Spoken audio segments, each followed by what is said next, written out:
कोई ज़रूरी बात करनी हो, कोई दिल की बात रह गई हो आजू बाजू वाले से, वो कर लीजिए, है ना। नहीं तो फिर करेंगे तो मैं पूछूंगा भाई कि क्या बोल रहे थे।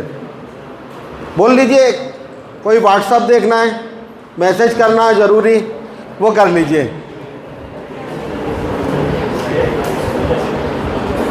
हो गया है सब, बात कर लीजिए जल्दी से, फिर हम बात चालू करेंगे, ठीक है। हो गई है बेटा। आपके यहाँ कुछ मतलब नॉटी बच्चे भी होंगे, तो उनके पीछे एक दो लोगों को लगा दीजिए ना, फिर मैं भूल जाता हूँ कि मैं बोल क्या रहा था। कोई बात करता है तो कुछ होंगे, उनको बल्कि आगे सम्मान से बैठा दीजिए। हैं वो रहते ना कुछ। नहीं, हमारे बच्चे नॉटी नहीं है सर, फुसफुसाने की आदत है, उतना सा चलता है। नहीं, ये तो दिक्कत वाली बात है। बच्चे हैं और नॉटी नहीं है, ये दोनों तो असंगत बात हो गई। है ना भाई, हम भी तो बच्चे थे और ये भी आज बच्चे हैं। चलिए दोस्तों, हम चालू करें। सबकी बात हो गई है। चलिए, मेरा नाम बताए आपको जान ही लिया होगा आपने, मेरा नाम राजीव तिवारी है। थोड़ा सा मैं अपने बारे में बता दूं। मैं यहाँ पे नशा मुक्त भारत अभियान जो मोदी जी ने 2019 में चालू किया, मैं उसकी राज्य स्तरीय समिति में हूँ और मैं मध्य प्रदेश का स्टेट मास्टर ट्रेनर हूँ नशा मुक्ति का। मैंने यूनाइटेड नेशन के साथ लगभग 95 वर्कशॉप की हैं स्कूल और कॉलेजों में, और कुल टोटल में लगभग अभी तक लगभग 250 वर्कशॉप में कर चुका हूँ नशा मुक्ति के ऊपर। हम यहाँ पे 4 नशा मुक्ति केंद्र चलाते हैं, भोपाल, इंदौर, रायपुर, बिलासपुर में। हमारा सेंटर जो है भोपाल वाला, ये मध्य प्रदेश, छत्तीसगढ़, राजस्थान, बिहार और उत्तर प्रदेश का सबसे बड़ा केंद्र है। और मैं एडिक्शन काउंसलर भी हूँ, है ना। और एक चीज़ और मैं बता दूं कि मैंने 20 साल तक लगभग अपने जीवन में शराब, गांजा, चरस, अफीम, नेट्राबेट 10, विलियम 10, कोरेक्स, ब्राउन शुगर, ये सब लिया है। मैं थानों में भी बंद रहा हूँ, मैं जेलों में भी बंद रहा हूँ। आपने रोड पे देखा होगा ना, गालियाँ बकता है, सबको ललकारता है, इधर आओ बताता हूँ, और फिर सब उसे आगे मारते हैं। वैसा रोल मैंने किया है ना। मैं रोडों पे पड़ा भी रहा हूँ, मैंने घर में भी चोरियाँ की हैं, मैंने बाहर भी चोरियाँ की हैं। तो मुझे, और मैं पिछले 12 साल से नशे से दूर हूँ। तो ये मुझे व्यक्तिगत अनुभव है नशे का 32 साल का। और जब मैं पैदा हुआ ना, तो मेरे घर पे मेरे फादर भी जो थे वो नशे में चूर थे, और मैं बचपन से ही मैंने घर पे मारपीट, तोड़फोड़ होते हुए देखी। तो मैं कह सकता हूँ कि मुझे नशे का लगभग 48 साल का अनुभव है ना। इतना अनुभवी आदमी आपको ढूंढने से नहीं मिलेगा भोपाल में। तो ये कैसे हुआ मेरे जीवन में, इसके बारे में हम आपको बताना शुरू करेंगे। पहले हम थोड़ा सा जान लें। आप लोग ड्रग्स जानते हैं ना, अच्छी चीज़ होती है, बुरी चीज़? बुरी चीज़ होती है, ठीक है। एक जो शराब पी के गाली बक रहा होता है, वो अच्छा होता है कि बुरा होता है? बुरा होता है, ठीक है। चलिए, हम आपको इसके बारे में बताते हैं। पहले तो सबसे पहले हम थोड़ा सा बात कर लें कि ये कार्यक्रम क्यों चालू करना पड़ा। भारत में नशे के ऊपर आज़ाद भारत में और पराधीन भारत में पहला सर्वे जो हुआ वो जनवरी 2019 में एक रिपोर्ट आई। आप लोग एम्स जानते हैं ना, एम्स में एक national drug dependent treatment centre है। क्या नाम है उसका? National drug dependent treatment centre. ये एम्स का ही एक पार्ट है। इसने नशे के ऊपर एक पहली रिपोर्ट दी। ये पहला सर्वे था हमारे यहाँ, उसका नाम है magnitude of substance use in India. देखिए, आप लोग ऐसे प्रोफेशन में हैं, आपका इससे सामना होगा और आपको जानना जरूरी है। तो इस रिपोर्ट का नाम आपने पढ़ लिया है, magnitude of substance use in India. ये रिपोर्ट जो है, ये रिपोर्ट कह रही है कि हमारे देश में लगभग 28 करोड़ लोग, कितने करोड़ लोग? 28 करोड़ लोग किसी ना किसी प्रकार के मादक पदार्थों का सेवन करते हैं। 28 करोड़ लगभग अमेरिका के बराबर जनसंख्या है जो कि हमारी मादक पदार्थों का सेवन करती है। इसमें तंबाकू शामिल नहीं है, तंबाकू को हम ड्रग्स में नहीं मानते हैं। ड्रग्स का है ना, वो ड्रग्स, तंबाकू ड्रग्स नहीं है। ये रिपोर्ट कह रही है 16 करोड़ लोग जो हैं ये शराब पीते हैं और 12 करोड़ लोग जो हैं 12 करोड़ जो हैं वो अन्य पदार्थ लेते हैं। कितने करोड़ लोग शराब पीते हैं? 16 करोड़। अन्य ड्रग्स 12 करोड़। अन्य ड्रग्स में क्या क्या है? 3.5 करोड़ लोग गांजा लेते हैं, लगभग 70,000 लोग इनहेल करते हैं, 90 लाख लोग जो हैं वो इंजेक्शन लगाते हैं, 1 करोड़ के लगभग लोग टैबलेट लेते हैं अन्य ड्रग्स। और ये रिपोर्ट कहती है कि इन 28 करोड़ में से 7.5 करोड़ लोग हैं ये प्रॉब्लम यूजर हो गए। क्या हो गए हैं? कितने हो गए? 28 करोड़ में से 7.5 करोड़ लोग प्रॉब्लम यूजर हो गए, जिसमें शराब वाले 5.5 करोड़ हैं और ड्रग्स वाले 2 करोड़ हैं। ये 7.5 करोड़ लोग प्रॉब्लम यूजर हो गए। प्रॉब्लम यूजर का मतलब ये है कि क्या हुआ है, उनके मादक पदार्थ लेने की वजह से वो खुद प्रॉब्लम में आ गए। क्या आ गए? प्रॉब्लम में आ गए। उनकी परिवार प्रॉब्लम में आ गए, समाज प्रॉब्लम में आ गया है। कैसे है ना? ऐसे नहीं मेरे बोल दिया आपने मान लिया, ऐसा नहीं। मैं आपको बताता हूँ कैसे। हमारे देश में जो भी घरेलू हिंसा होती है रिपोर्टेड, जो थाने में पहुँचती है, कोर्ट में पहुँचती है, परिवार कल्याण केंद्र में पहुँचती, घरेलू हिंसा समझते हैं आप? बेटा सबसे पीछे ध्यान रखना, आपको आगे बुलवा लूँगा मैं और सम्मान भी होगा आपका, ठीक है? चलिए, घरेलू हिंसा जानते हैं आप?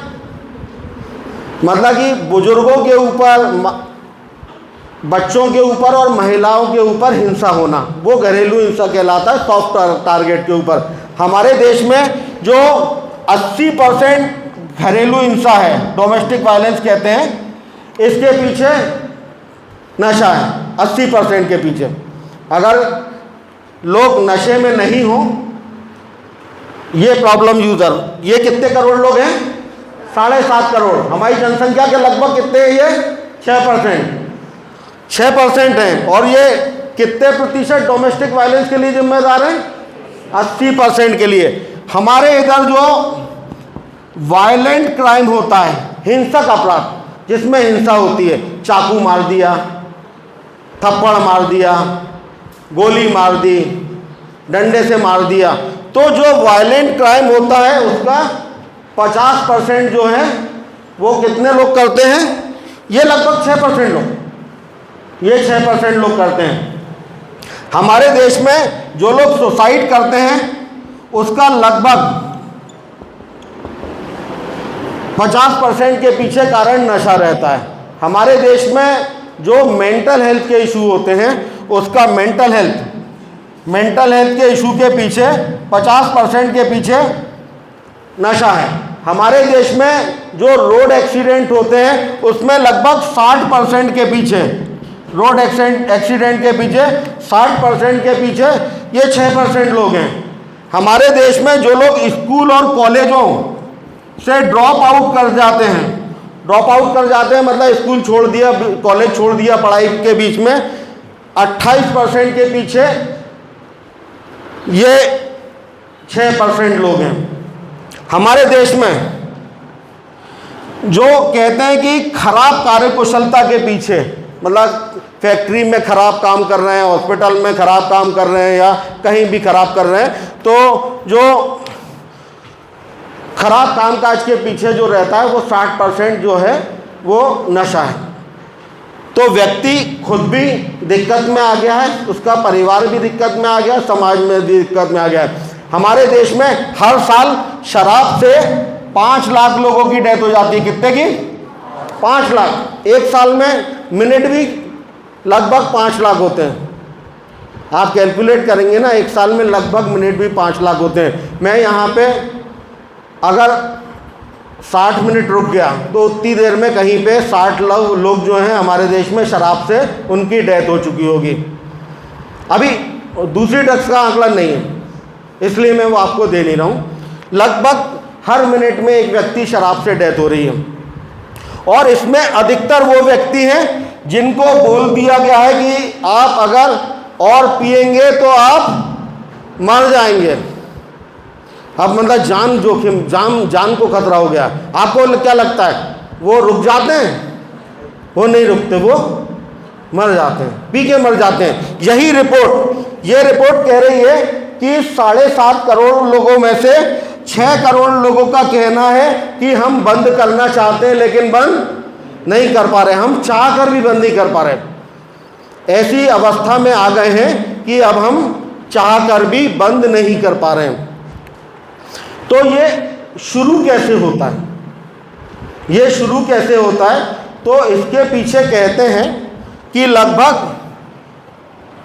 95% केस में, कितने केस में?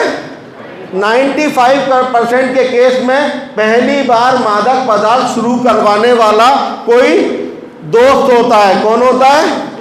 कोई दोस्त होता है। वो आता है कहीं से लेके, वो कहीं से लेके आता है मादक पदार्थ को और बोलता है कि एक बार लेके देख मजा आएगा। क्या बोलता है? एक बार लेके देख मजा आएगा। और दुर्भाग्य की बात यह है कि उसे लेके देखने में क्या होता है? मजा आता है। ये दुर्भाग्य की बात है। क्यों आता है? क्योंकि इन पदार्थों के अंदर शराब है, गांजा है, तंबाकू भी, और चरस है, अफीम है। इन पदार्थों के अंदर ऐसी प्रॉपर्टी है कि जब हम इनको लेते हैं हमारे ब्रेन में एक डोपामिन नाम का हैप्पी हार्मोन रिलीज होता है। डोपामिन जानते हैं आप? वो रिलीज होता है जिसके कारण व्यक्ति को प्लेजर फील होता है। तो अगर कोई बच्चा कह रहा है, मेरे जीवन में भी ऐसे ही हुआ, जब मैं 16 साल का था तो पहली बार मेरा एक दोस्त आया एक थैला लेके, तो उसने कहा कि चल एक चीज़ है, चल कहीं दिखाता हूँ। तो एक कोने में ले गया और वहाँ पे उसने एक बियर निकाली और कहा, मैं बियर पहला बार था, लगभग 15 से 16 साल के बीच में था। तो मेरी माँ मुझे समझाती आई थी कि शराब खराब होती है। पिता भी मेरे दारू पी के तोड़फोड़ मारपीट करते रहते थे, है ना, जबकि वो क्लास 1 ऑफिसर थे। तो मैं थोड़ा सा अकबकाया था, तो मैंने कहा नहीं यार ये तो खराब होती है। उसने कहा एक बार लेने से कुछ नहीं होता। क्या बोला वो? एक बार लेने से कुछ नहीं होता। मैंने कहा नहीं, मैं नहीं लूँगा। तो उसने कहा तू डरपोक है। क्या बोला? डरपोक है। ऐसी बातें हमारे पास जो लोग आते हैं ना, भर्ती होते हैं, उनसे पूछते हैं कि भाई कैसे क्या, तो लगभग ऐसे ही चालू होता है ना। ये आपको इसलिए बताया जा रहा है कि आपके पास भी कोई आपका दोस्त आ सकता है, और वो आप निश्चित जानिए वो आपका बुरा करने नहीं आया है। उसे वो मज़ा कहीं से लग गया है और वो चाहता है कि मेरे दोस्त को भी वो मज़ा मिल जाए। मेरा दोस्त मेरा बुरा करने नहीं आया था। उसे नहीं मालूम था कि मैं 28 करोड़ में से 7.5 करोड़ वाला प्रॉब्लम यूज़र निकलूँगा। वो उसने कहीं से पी ली थी, चख ली थी, वो अपने कहीं मामा के यहाँ गया था, तो उसका मन था कि मेरे दोस्त को भी ये मज़ा मिले। और जब उसने कहा कि तू डरता है क्या, तो मुझे लगा कि यार अब तो बहादुरी वाली बात आ गई है, और एक बार लेने से क्या होता है ना। मुझे तब मालूम नहीं था कि एक बार लेने से क्या क्या होगा।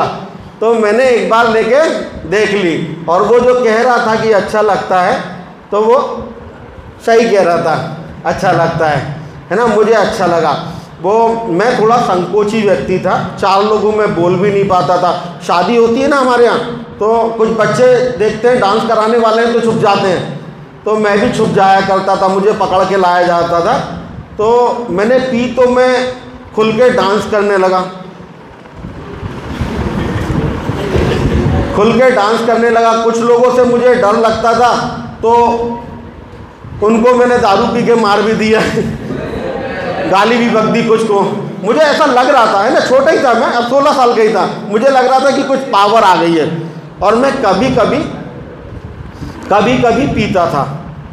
मुझे कुछ लोगों ने बोला कि यार तुम शराब पी रहे हो। कुछ बच्चे रहते हैं ना जिनको हम उस समय कहते हैं ज्ञानी है है ना। तो मैंने भी कहा यार मैं तो कभी कभी पीता हूँ, कभी कभी पीने से कुछ नहीं होता, जैसे मेरे गुरु ने मुझसे कहा था, मैंने यही कहा। लेकिन ज़्यादा टाइम नहीं लगा, मैं कभी कभी से इन पदार्थों में क्या रहता है कि हम, जैसे मान लिया आपने पहली बार मैंने और हम 3 लोगों ने मिलकर एक बियर पी थी और तीनों एकदम झूम गए थे कि कहीं जाने लायक भी नहीं बचे थे, वहीं बैठे रहते, डले रहते घंटों। और उसके बाद 20 साल बाद में एक दिन में 16 बियर पी जाता था अकेले। इन पदार्थों में गुण रहता है या इनकी प्रकृति रहती है कि हमको वो जो मज़ा पहले थोड़े से में आता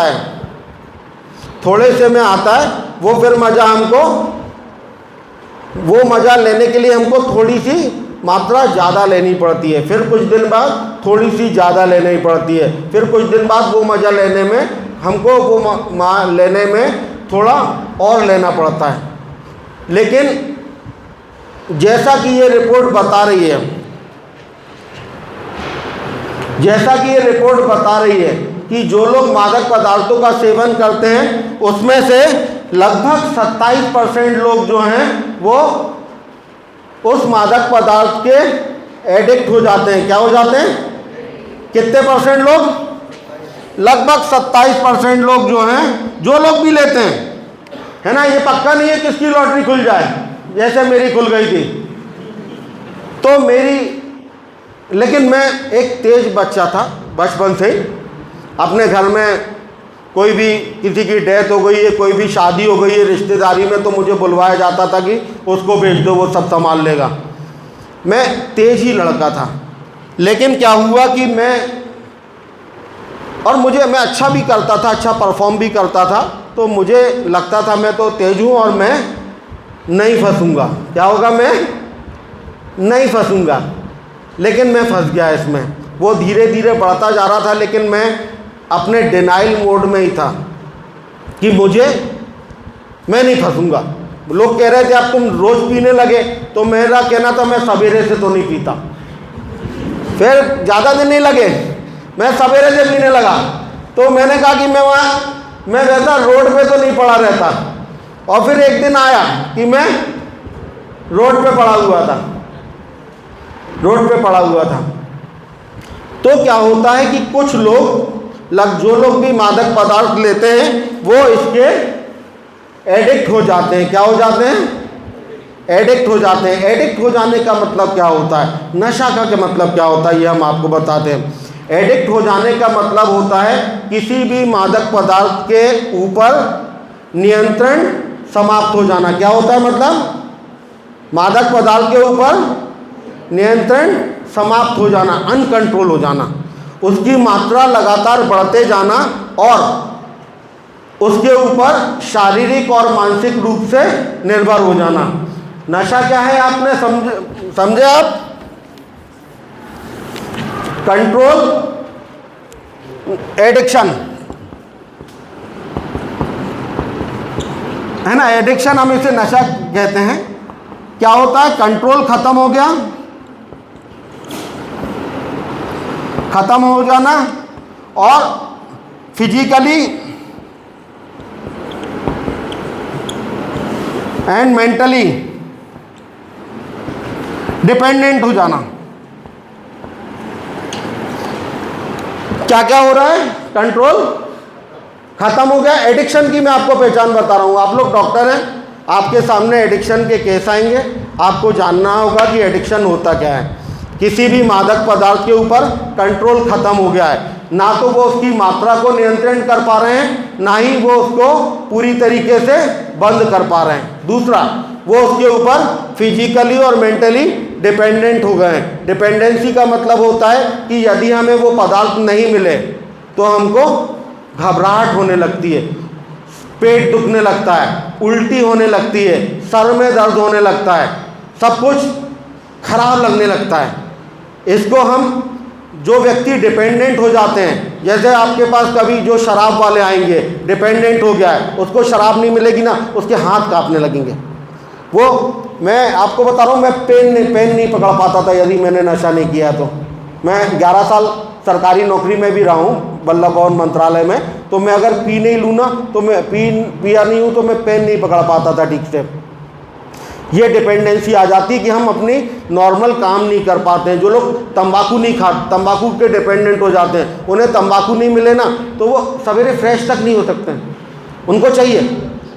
आप लोग जानते होंगे ना, क्योंकि हमारे देश में इतने लोग तंबाकू ले रहे हैं, आपके घर में ही ले रहे होंगे। नहीं मिले ना, वो एक बिल्कुल एक प्राकृतिक कार्य है फ्रेश होना, वो फ्रेश नहीं हो सकता। आपको मैं बताऊं, हमारे देश में हर साल 13,40,000 लोग तंबाकू से मरते हैं, 2020 की रिपोर्ट है। हर मिनट में लगभग 2.5 लाख लोग मर रहे हैं। हर मिनट में 2.5 लोग मर रहे हैं। 1 घंटे हम यहाँ रुकेंगे, कहीं 150 लोग तंबाकू से मर चुके होंगे। बहुत सारे लोगों की वोकल कॉर्ड, आप कभी कैंसर हॉस्पिटल में जाएंगे, वोकल कॉर्ड निकाल दी जाती है, आवाज़ नहीं आ रही, वोकल कॉर्ड निकाल के हॉस्पिटल से ऑपरेशन करा के आवाज़ जा चुकी है, बाहर निकलेंगे, पान की दुकान पे फिर कहेंगे, इस बार इशारे में कहेंगे। पहले कहते थे गुटखा दे दो, अब क्या कहेंगे, है ना, लेकिन लेंगे, बंद नहीं होगा, बंद नहीं हो पा रहा है। तो ये एडिक्ट हो जाना, ये जो 7.5 लोग एडिक्ट हो गए, ये एडिक्शन हो जाना, ये क्या है, क्यों लोग एडिक्ट हो जाते हैं? तो इसका जवाब जो है WHO ने दिया। किसने दिया? WHO ने। इसने कहा कि एडिक्ट हो जाना, एडिक्शन हो जाना एक डिसीज है। क्या है? डिसीज है, बीमारी। आप देखते ना, जो शराब पी के गाली बक रहा है, शराब पी के गाली गलौज कर रहा है, तो सबसे पहले WHO ने 1964 में, कब? 1964 में शराब के एडिक्शन को डिसीज में डाल दिया कि कुछ लोग ऐसे होते हैं जिनका शराब के ऊपर से कंट्रोल खत्म हो जाता है। 1964 में उन्होंने डाला। जैसे अभी कोरोना वायरस आया था, उन्होंने उसको एक नाम दिया था ना, क्या नाम था बीमारी का? कोविड-19। इस बीमारी को भी नाम दिया गया, इस बीमारी को A303 ये नाम दिया गया। जो शराब पी के गाली गलौज कर रहा है ना, आपने कहा था ना बुरा आदमी है, वो बुरा आदमी नहीं है। मुझे नहीं मालूम था कि उसने मुझे बताया नहीं था, एक बार लेके देख, तू 20 साल तक पीता रहेगा, तेरा कैरियर खत्म हो जाएगा, तू अपने घर में तोड़फोड़ करेगा, तू अपनी माँ को गालियाँ बकेगा, तू अपने पिता को गालियाँ बकेगा। मैंने अपने 1 साल छोटे बच्चे को भी नशे में मारा है। मैंने अपनी वाइफ को करवा चौथ के दिन रोड पे मारा है। और यकीन मानिए, इनमें से कोई भी काम मैं करना नहीं चाहता था, क्योंकि पिछले 12 सालों से तो मैंने किया नहीं। पिछले 12 सालों में एक भी बार मैं थाने में बंद नहीं हुआ। पहले कोई मेरे को सुनता नहीं था। आप देखिए यहाँ पे बुला के मेरे को कितने सारे बच्चे सामने में डाल दिए। मैं अपने घर में बोलता था तो कहते थे तो तुम चुप हो जाओ, उन्हें मालूम था कि कोई बकवास करेगा।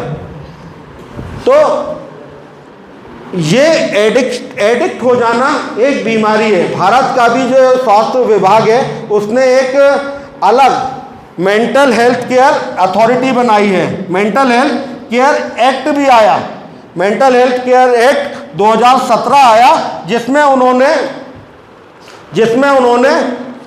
एडिक्शन को मेंटल डिसऑर्डर में डाल दिया। काय में डाल दिया? मेंटल डिसऑर्डर में डाल दिया। ये जो WHO है, WHO की एक ICD होता है, आप लोग जानते होंगे ना, ICD international classification of disease. ICD F10 से लेके F19 तक अलग अलग सब्सटेंस के एडिक्शन को उन्होंने डिसऑर्डर में डाला है, मेंटल डिसऑर्डर में। अब ये जो नशा है, पहले जिसको एक सामाजिक बुराई समझा जाता था, अब इसको एक बीमारी घोषित कर दिया गया है कि कोई व्यक्ति एडिक्ट बनते नहीं हैं, एडिक्ट बनते नहीं हैं। कोई भी व्यक्ति, उनका चुनाव नहीं होता है कि मैं एडिक्ट बन जाऊं। जैसे कोरोना जिनके भी अंदर जाता है वो सब लोग कोविड के शिकार नहीं होते ना, ऐसे ही ये लेने वाले सब लोग एडिक्शन के शिकार नहीं होते लगभग, लेकिन तब भी लगभग 27% लोग इसके शिकार हो जाते हैं। अभी हमने बात की ड्रग्स अच्छी होती हैं कि बुरी होती हैं। हम लोग क्या कह रहे हैं, किसी भी मादक पदार्थ के ऊपर नियंत्रण समाप्त हो जाना। मादक पदार्थ क्या है, मादक मतलब मद पैदा करता है, इसको कहते हैं मूड अल्टर करने वाला सब्सटेंस। क्या करता है, मूड अल्टरिंग सब्सटेंस। मादक पदार्थ मतलब मूड को अल्टर करता है। मैडम वो देखी ना, वो बच्चियां तो पता नहीं क्या मीटिंग ही करने लगी, इधर वो पीछे से सेकेंड लास्ट, यही वाली जो वहीं पे, वो तो मीटिंग ही करने लगी। आप लोग एक आध जन यहाँ खड़े हो जाइए ना, वो ऐसे थोड़ी ना, मेरे से तो डरते ही नहीं, वो हालांकि जानते नहीं ना अभी मुझे अच्छे से।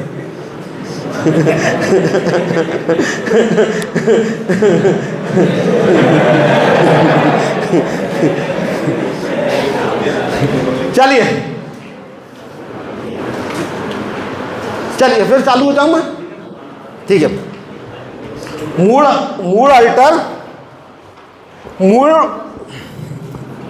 अल्टर सब्सटेंस, मना स्थिति बदलने वाले पदार्थ जो कि मना स्थिति को बदल देते हैं। जो अगर कोई कहता है ना कि मेरी शराब पीने से थकान दूर होती है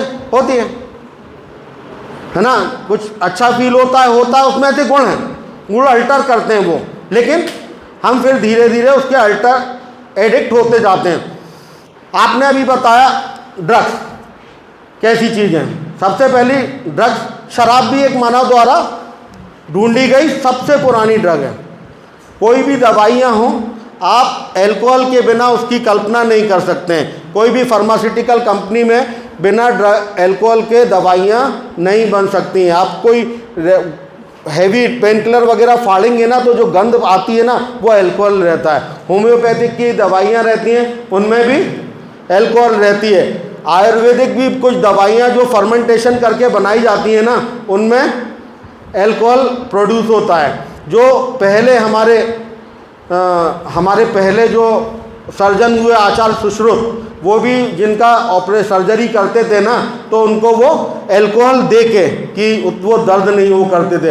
अल्कोहल जिसे हम कहते हैं ना शराब चीज़ खराब, लेकिन वो एक दवाई है। आपने अफीम, ब्राउन शुगर, हेरोइन सुना होगा। ये काहे से बनती है? अफीम कहाँ से आती है? अफीम सरकार द्वारा उगवाई जाती है, सरकार द्वारा उगवाई जाती है और इलाज के लिए उगवाई जाती रहती है। मेंटल हेल्थ की दवाइयाँ जो हैं वो ओपियाट बेस होती हैं। आप मेंटल हेल्थ का जो पेशेंट है उसके इलाज की कल्पना ही नहीं कर सकते अफीम के बिना। आपने अफीम का बीज खाया है ना? नहीं खाया? वो जो खसखस रहती है ना वो अफीम का बीज रहता है। इसको हम हलवे में, वो लड्डू बनते हैं उनमें, मिठाइयों में, सब्जियों में यूज़ करते हैं, वो अफीम का बीज है। आप गांजा है ना, अफीम भी एक मेडिसिन है, ड्रग। जैसे हमारे इधर मेडिकल स्टोर होते हैं ना, यूरोप और यूएस में ड्रग स्टोर होते हैं। ड्रग का मतलब होता है औषधि, ड्रग का मतलब औषधि होता है। आप जिस गांजे की बात कर रहे हैं ना, आयुर्वेद में भी लकवे के इलाज के लिए गांजे का कई जगह उपयोग लिखा हुआ है। कुछ पेन किलर भी गांजे से बनते हैं। हिमाचल साइड में जिनकी महिलाओं की डिलीवरी होती है तो गांजे के बीज का हलवा दिया जाता है उनको, वो भी एक मेडिसिन है। अब आपने आजकल एक पार्टी ड्रग है LSD, क्या नाम है इसका? LSD। ये जिसके पास पकड़ी गई उसकी जमानत ही मुश्किल होती है, सालों के लिए वो जेल चले जाता है। तो ये जो LSD है जिसको पी के लोग पागल से हो जाते हैं, उनको कुछ भी दिखने लगता है। मेरा एक दोस्त था, मैं नशा मुक्ति केंद्र में भर्ती आऊँ है ना, अभी सर एक बता रहे थे कि आपने निमहैंस सुना है क्या? मुझे बता रहे थे आपने निमेंस सुना है क्या? मैं तब बता के नहीं पाया कि मेरा इलाज चला है वहाँ पे उसके नशा मुक्ति केंद्र में मैं एडमिट हुआ हूँ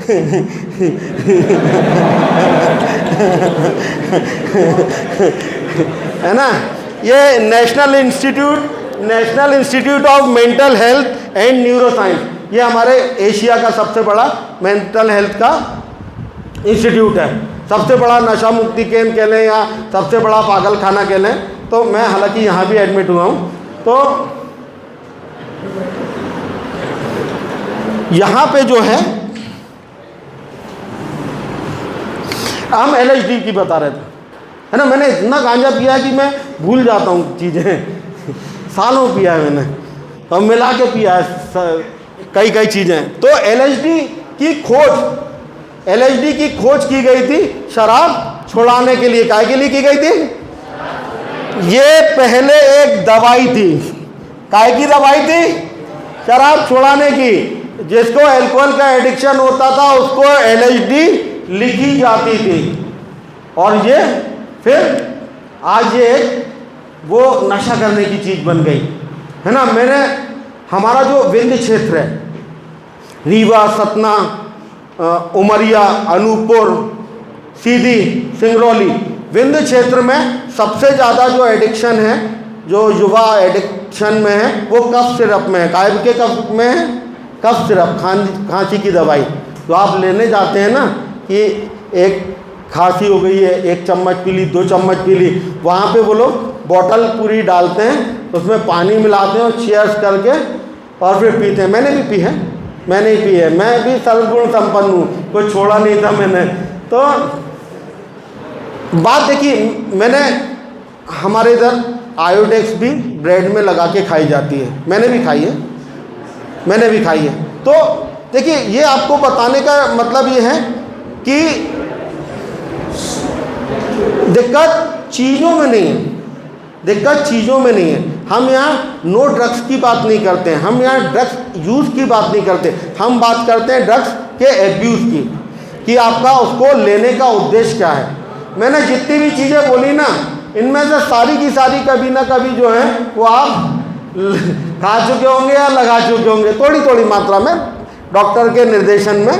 आपके अंदर कब अल्कोहल गई होगी आपको पता भी नहीं होगा, कब आपको थोड़ी जिन लोगों को थोड़ी नींद की दिक्कत आती है या कुछ एंजाइटी होती है, उनको कब उन्होंने थोड़ी सी अफीम खाई होगी उन्हें पता भी नहीं होगा,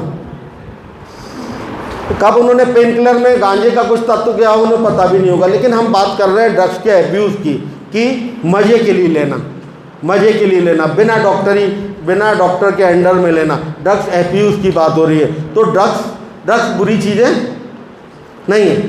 ड्रग्स जो है ड्रग्स है वो अच्छी चीज़ है, मानवता के उपचार के लिए है, मानव के उपचार के लिए है ना। ड्रग्स का मतलब ही होता है। तो ये जो बीमारी है एडिक्शन की, कि कुछ लोगों का कंट्रोल ख़त्म हो जाता है, वो उसके ऊपर डिपेंडेंट हो जाते हैं। तो इसका ये जो डिपेंडेंसी है, इसके लिए ट्रीटमेंट की ज़रूरत होती है, जो कि आप लोग भी करेंगे। मैंने आपको बताया ना, हाथ कांपने लगते हैं, उल्टी आने लगती है, ये विड्रावल सिंड्रोम होते हैं। क्या बोलते हैं इनको? विड्रावल सिंड्रोम, है ना। कि अगर आपको वो पदार्थ नहीं मिल रहा तो आपकी बॉडी रिएक्ट कर रही है, ये विड्रावल सिंड्रोम है। इसके लिए इलाज की ज़रूरत पड़ती है व्यक्ति को। हाथ कांप रहे हैं उसके, अगर उसकी डिपेंडेंसी ज़्यादा होती है तो एक अवस्था आती है कि वो हेलुसिनेशन में जाने लगता है। काय में जाने लगता है? हेलुसिनेशन एक ऐसी अवस्था है, एक पागलपन सा है, जिसमें व्यक्ति को भ्रम होता है। जो आवाज़ें नहीं हो रही होती हैं वो सुनाई देने लगती हैं, जो चीज़ नहीं दिखती है वो दिखाई देने लगती है। मेरे पास हैं तो बहुत से किस्से।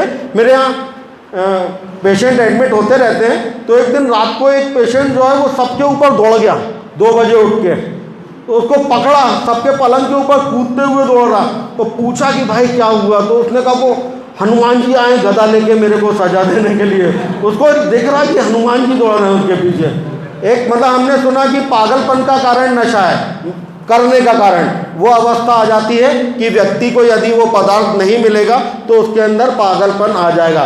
फिर इससे ज़्यादा जब डिपेंडेंसी और बढ़ जाती है तो एक ऐसी स्टेज आती है कि यदि व्यक्ति को वो मादक पदार्थ नहीं मिले तो वो डिलीरियम ट्रिमेंस में चला जाता है। डिलीरियम जानते हैं आप?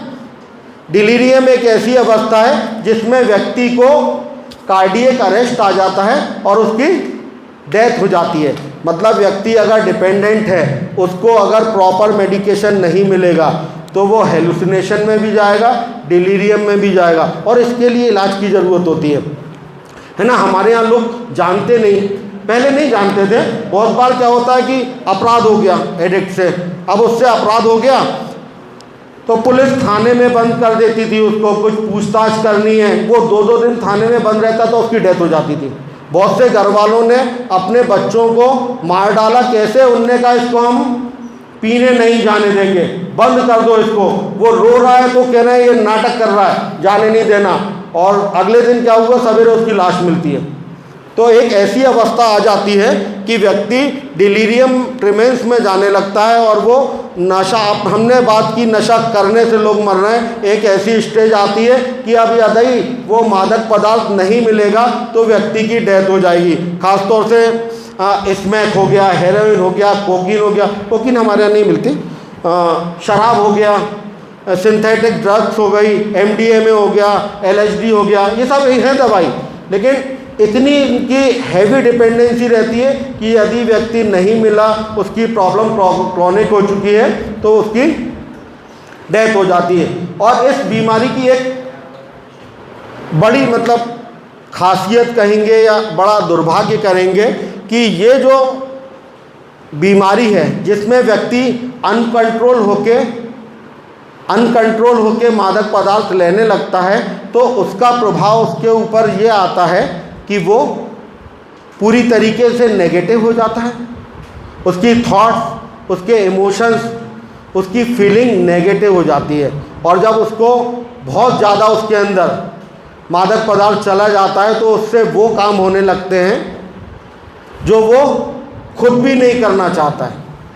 वो बन जाता है जो वो खुद भी, कोई भी नहीं बनना चाहता, वो बनना नहीं चाहता, लेकिन वो बन जाता है। कहते हैं इसको कि ये बीमारी दुनिया की एकमात्र ऐसी बीमारी है जो इसके पीड़ित को इंग्लिश में क्या कहते हैं? विक्टिम। ये एकमात्र ऐसी बीमारी है जो इसके विक्टिम को विलेन बना देती है। वो ऐसे काम करने लगता है कि लोग उससे नफरत करने लगते हैं। देखिए, मैंने आपसे पूछा था एडिक्ट अच्छा होता है कि बुरा होता है? आपने क्या कहा? बुरा होता है। लेकिन वो नहीं है, उसने नहीं चाहता। कोई सोच लेता ना मैं बड़ा होकर डाकू बनूंगा, डॉन बनूंगा, कोई किसी ने भी, ये जो 7.5 करोड़ लोग हैं इनमें से एक ने भी नहीं सोचा होगा कि मैं आगे जाके नशेला बनूंगा। एक ने भी नहीं सोचा होगा, सिंगल ने भी। लेकिन क्या हुआ? वो बन गए। तो ये उन्होंने चुनाव नहीं किया है, ये एक बीमारी हो गई है उनको। और ऐसी बीमारी हो गई है जिसका पीड़ित व्यक्ति जो है वो गलत काम करने लगता है, वो नेगेटिव हो जाता है, सबको दुश्मन समझने लगता है, उसे लगने लगता है कोई मेरी इज्जत नहीं करता, कोई मेरी सुनता नहीं है, उसकी पूरी थॉट्स और फीलिंग सब नेगेटिव हो जाती है। अभी सर ने बड़ी अच्छी बात कही थी कि कुछ आध्यात्म की तरफ से ही उसमें सुधार आता है। तो सर ने तो उसको मैं आपको बता दूं कि वो कुछ भी कर सकता है, वो अपनी माँ का गला भी काट सकता है। काट दिया, लोगों ने काट दिया है, आप पढ़ेंगे ना पेपर में, थोड़े से पैसे के लिए। उसको इतनी डिपेंडेंसी हो चुकी रहती है कि उसे नहीं मिलता है ना, वो पागल जैसा हो जाता है। मेरे घर में मैं आपको बताता हूँ, मैं आखिरी में स्मैक पीने लगा था। तो मेरे घर में ये था कि मैं सवेरे जैसे ही उठता था तो मेरे घर में मेरी फील्डिंग लग जाती थी कि आज ये पता नहीं क्या उठा के ले जाएगा। तो मैं एक दिन उठा तो मेरी पत्नी पीछे मेरे, और माँ पहले से बैठी हुई है कि अब उठाए शेर, पता नहीं क्या लेके जाएगा। तो मैं किचन में गया पानी पीने, मुझे समझ में नहीं आ रहा था। मैं उठा था और मुझे बस ये था कि यार मुझे चाहिए। तो मैंने देखा, मैं समझ गया ये लोग वहाँ बैठे कुछ ले नहीं जाने देंगे। मेरे घर में पीछे एक गेट था, तो मैं गैस का चूल्हा लेके और निकल गया, और मैंने फिर वो 300 रुपये में बेच दिया था। तो क्योंकि अगर मुझे नहीं मिले ना, मेरा शरीर में से पसीना निकलने लगता था, पानी छोड़ने लगता था मेरा शरीर, घबराहट होने लगती थी, बेचैनी होने लगती थी, मुझे कुछ भी हो जाए चाहिए रहता था, कुछ भी हो जाए। मुझे तब तक नहीं मालूम था कि ये एक बीमारी है, ये एक बीमारी है। मेरे घर वालों को भी नहीं मालूम था, हमारे समाज में भी लोगों को नहीं मालूम है। लोग आज भी इसे एक बुराई ही समझते हैं। मैं आपको बताता हूँ कि मैं जब पीने लगा, और भी लोग पीते हैं, तो मुझे एक बीमारी हो गई है। क्या हो गई है? मुझे बीमारी हो गई है। लेकिन हमारे इधर एडिक्शन का सबसे पहला जो इलाज होता है वो काहे से होता है? वो जूते से ही होता है। बीमार हो गया है कोई, अब उसका इलाज किया जाएगा काहे से? जूते से या लट से। फिर क्या हुआ, मैं अपनी बताता हूँ आपको। हालांकि ऐसे बहुत सारे लोगों की कहानी है। हमारे समाज में क्या हो रहा है, क्योंकि आप लोगों को जानना जरूरी है, आप लोग ऐसा काम करने वाले हैं।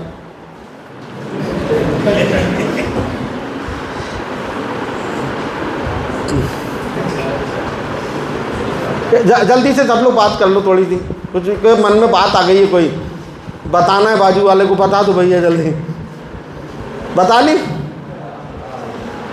देखो मैं तो बोलता रहूँगा, और कुछ लोग हाथ उठा देना, मैं समझ जाऊँगा कि अब बंद कर देना चाहिए, क्योंकि मैं कल तक बोल सकता हूँ, है ना। कुछ लोग भी धीरे से उठा देना, तो मैं समझ जाऊँगा कि हाँ भाई अब ख़त्म कर देना चाहिए। बेटा बस थोड़ी देर और है, तू तो बहुत ही बोर हो रहा है यार।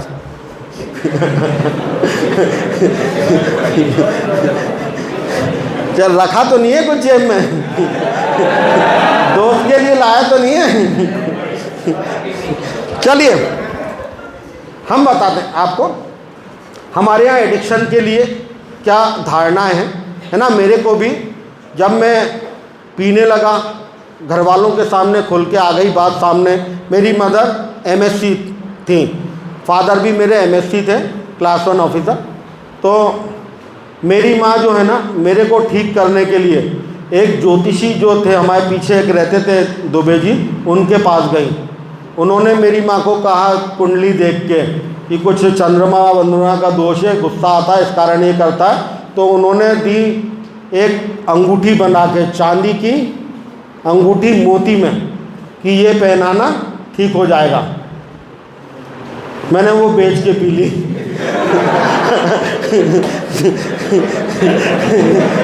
और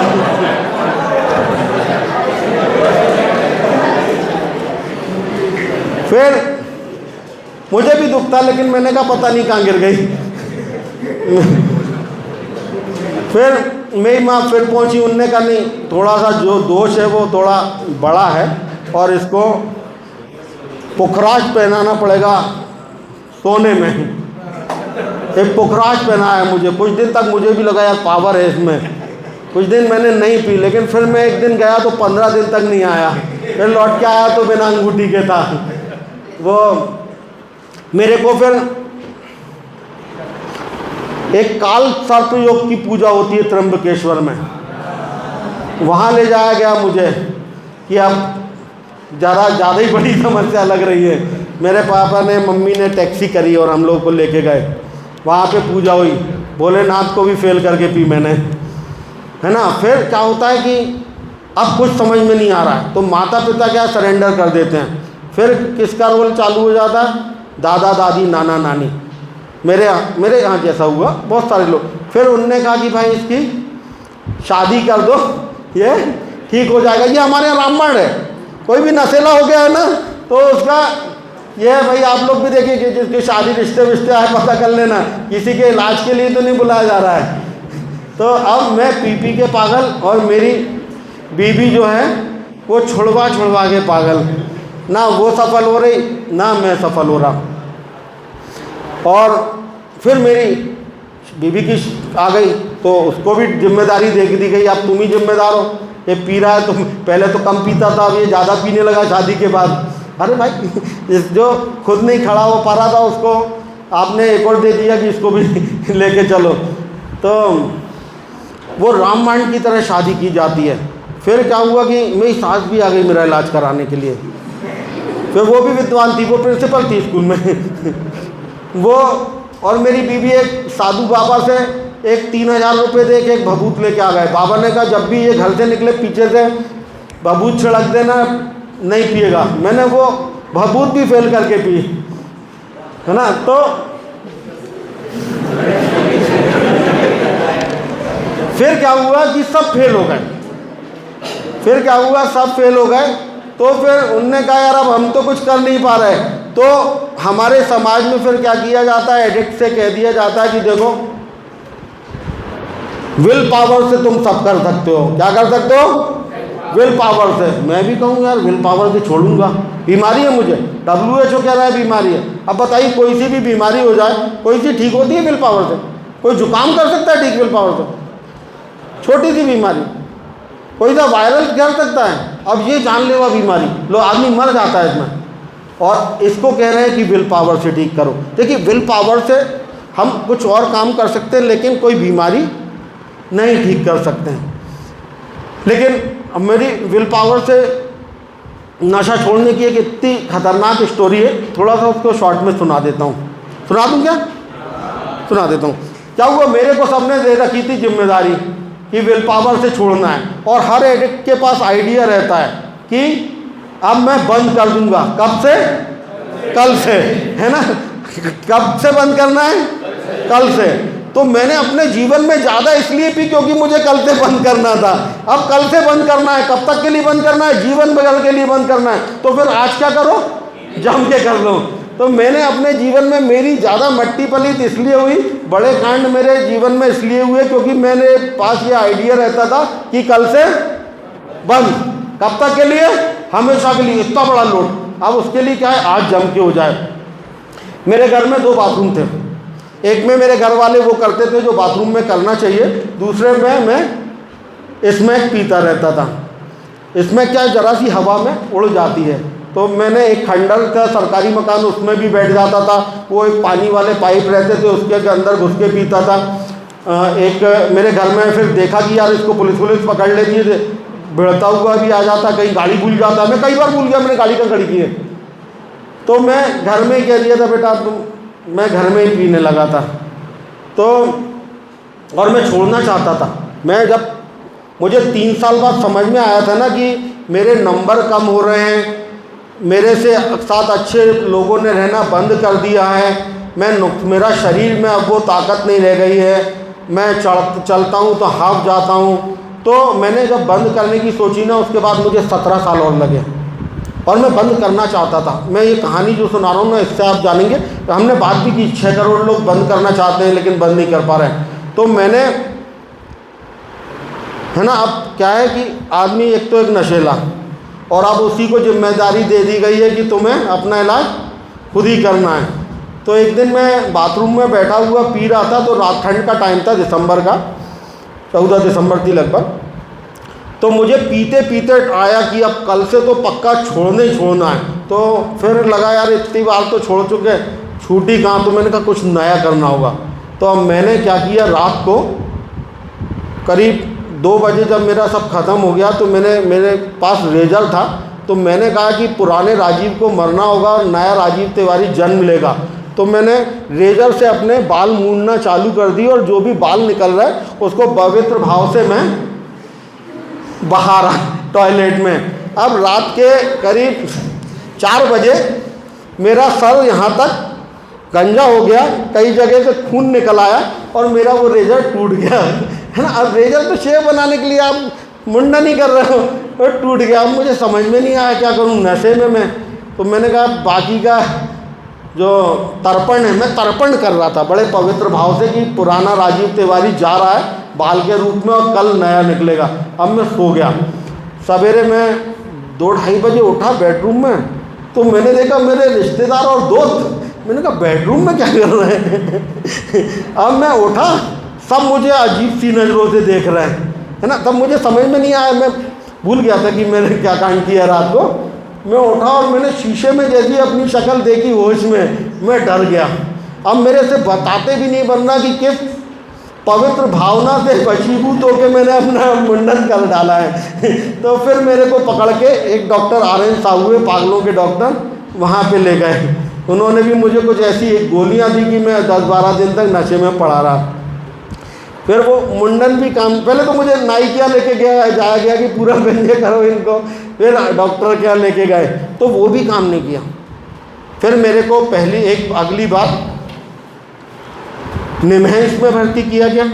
मैं निमहैंस में एक महीने मैंने इलाज के लिया, फिर मैं निमहैंस में लौट के आया। लगभग मैं 2 साल तक ठीक रहा। उस दौरान मेरे को चीफ मिनिस्टर का एक्सीलेंस प्राइज़ भी मिला, मंत्रालय में था मैं अच्छे काम के लिए। उस समय कंप्यूटराइजेशन हुआ था अकाउंटिंग सिस्टम का। और फिर 2 साल बाद मैंने फिर पी ली एक दिन फिर पी ली जो भी मैंने 2-2.5 साल में तनख्वाह वनख्वाह लोन वोन लेके मेरी मोटरसाइकिल आई थी, फिर वो सब फिर गई। फिर मुझे एक नशा मुक्ति केंद्र में भेजा गया 4 महीने के लिए। 4.25 महीने में रहा वहाँ से आने के बाद ये 13वां साल चल रहा है, मैंने अभी तक नहीं पी है। लेकिन मैं आज भी गारंटी नहीं दे सकता हूँ कि मैं कभी नहीं पीऊँगा। यहाँ कहते हैं वंस एडिक्ट ऑलवेज एडिक्ट, है ना। आप कभी भी बता सकती हो यहाँ पे कि वो जो उस दिन आए थे ना वो फिर पीने लगे हैं, डले हैं वहाँ पे आपके कॉलेज के रास्ते में मेरा घर है तो ये बीमारी एक ऐसी बीमारी है जिसमें व्यक्ति को याद भी नहीं रहता कि उसने क्या किया था।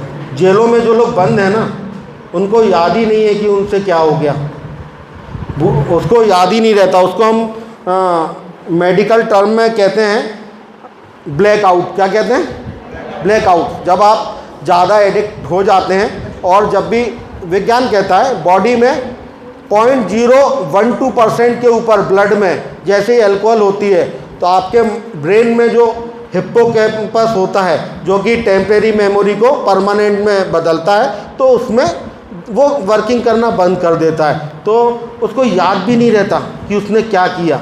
वो एक ऐसी ज़िंदगी जी रहा होता है। मुझे अपने जीवन के बहुत सारे लम्हे याद ही नहीं हैं।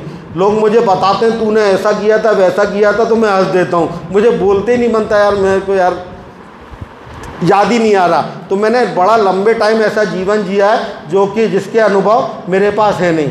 वो तो तब भी जो भी थोड़ा बहुत मुझे याद रहा तो वो मैंने आपको आज यहाँ के बता दिया दोस्तों। और मुझे अच्छा लगा आप लोगों के साथ। आपने 99% लोगों ने ध्यान से और अच्छे से सुना दोस्तों। धन्यवाद।